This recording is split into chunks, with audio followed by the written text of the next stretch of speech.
السلام علیکم ورحمت الله وبرکاتہ. زما خوږو مشرانو کشرانو خویندو لوڼو، څنګه چې تاسو ته پته ده چې زموږ په ملک باندې ډېر لوی افت راغلی دی، ډېره لویه تباهي وشوه، ټول بې کوره شو. داسې سیلابونه زما خیال دی چې مخکې خو موږ چېرته نو راغلي، دې نه مخکې راغلي خو داسې نو ډېر نقصان وشو، ماشومان یتیمان شو، ټول در په در خاورې په سر شو.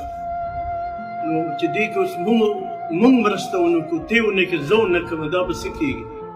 د دې خلکو په موږ ډېر حق دی، او حق یې ځکه دی چې زموږ مسلمانان وروڼه دي، زموږ یاران دي، زموږ دوستان دي، زموږ خپل دي، زموږ خپلوان دي، زموږ د زړه ټوټې دي. دا ټول دا څومره چې دي، څومره تکلیفونه دي ته میلاو چې موږ یې نشو برداشت کولی.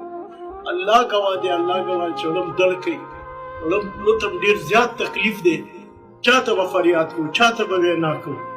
موږ خپلو کې موږ ته پکار دی چې یو بل سره مرسته وکړو. زما خو وروڼو، مسافر وروڼو، دلته پاکستان ایسوسییشن د UAE دې پاکستان کونسلیټ والا په دې کوشش کې دي، په دې منډه تړلې کې چې دغه ماشومان دپاره دغه خلکو دپاره کوم چې مطلب دی تکلیف کې دي، چې هغې دپاره مطلب تاسو خلکو نه څه چنده راجمع کړي، نو تاسو لږه مهرباني وکړئ د الله د رضا دپاره، د الله د رضا دپاره، د الله د رضا دپاره.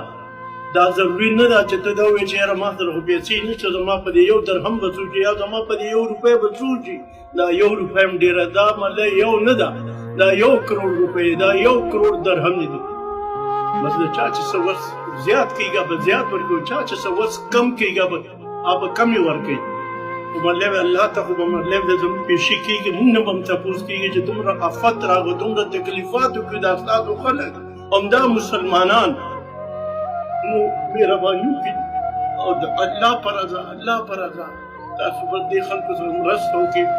موږ به هم کوو، تاسو به هم کوئ، د دې به موږ له الله اجر راکوي.